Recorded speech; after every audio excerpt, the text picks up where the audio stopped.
Hello everyone! Welcome po muli sa araw-araw ng pagpapala atid sa inyo ng Jesus Christ Saves Global Outreach Church.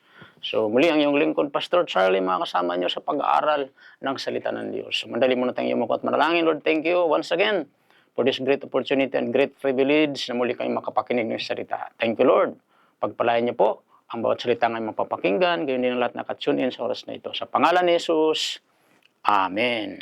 Amen. Purihin ang Diyos. So, sa oras na ito, kung buksan natin ating Bible sa book of Matthew 6:34. So, sabi po dito, therefore, do not worry about tomorrow.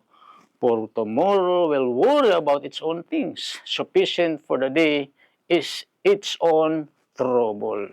Kaya nga, huwag ninyong kabalisa ang para sa araw ng bukas, dahil ang bukas ang bahala sa sarili nito, sapagkat sapat na ang inyong mga suliranin sa bawat araw. Purihin ang Diyos. Sa oras na ito, nais ko pong ibahagi sa inyo about the effect of stress. Ito nakaraan, ibahagi ko po sa inyo about the causes of stress. So ngayon naman, the effect. So ano naman ang epekto pag na-stress ka? Hallelujah.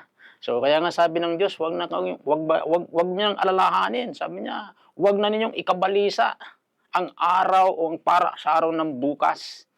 So, huwag nating alalahanin yung mga stress na yan kasi mayroon itong epekto sa buhay natin pag na-stress tayo. Kaya ngayon, ibabahagi ko po sa inyo anong epekto pag na-stress ka, pag na-stress tayo. Okay, so number one, what are the effects of stress? Ating functional question sa ating buhay, maging sa ating buhay bilang Kristiyano. Okay, number one, physical effects of stress. Okay, so stress can lead to physical ailments. Kaya bawal ma-stress, kapatid. Kasi ito ay magdudulot ng sakit. Amen? Physical ailments such as headaches, tataas pa yung dugo mo. So, and more. Kaya bawal ma-stress. Amen? Hallelujah. So, yun yung unang epekto pag na-stress. Number one is physical stress. Ang epekto nito ay stress can lead to physical ailments. Sasakit ang ulo, maaring magka-high blood o ano paman.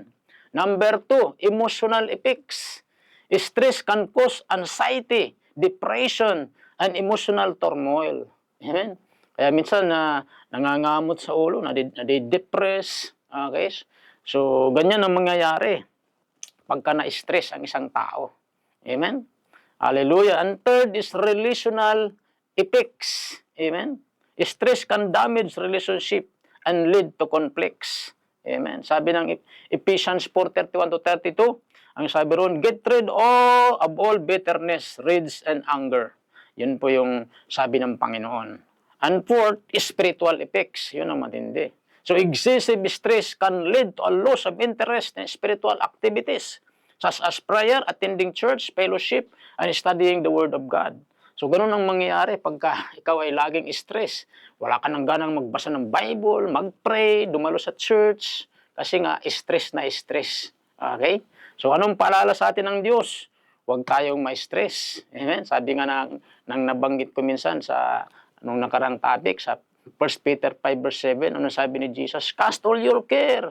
Yung mga anxiety nyo, mga stress, cast all your care, sabi ng Panginoon. For I care it for you. So, ipagkatiwala natin kay Lord. Yung mga stress, mga lalahanin sa buhay natin, nagmamalasakit ang Diyos sa atin. Love na love tayo ng Panginoon. Amen? Taas lamang po natin ating kanang kamay. Sundan natin maiksing prayer na ito.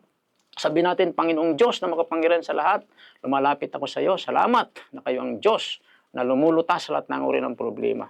Patawarin mo ako sa aking mga kasalanan, binubuksan ko ngayon aking puso, tinatanggap kita, Jesus, bilang aking Panginoon at tagapagligtas. Isulat niyo po aking pangalan sa aklat ng buhay. In Jesus' name, Amen. Amen. God bless sa lahat. Bye-bye.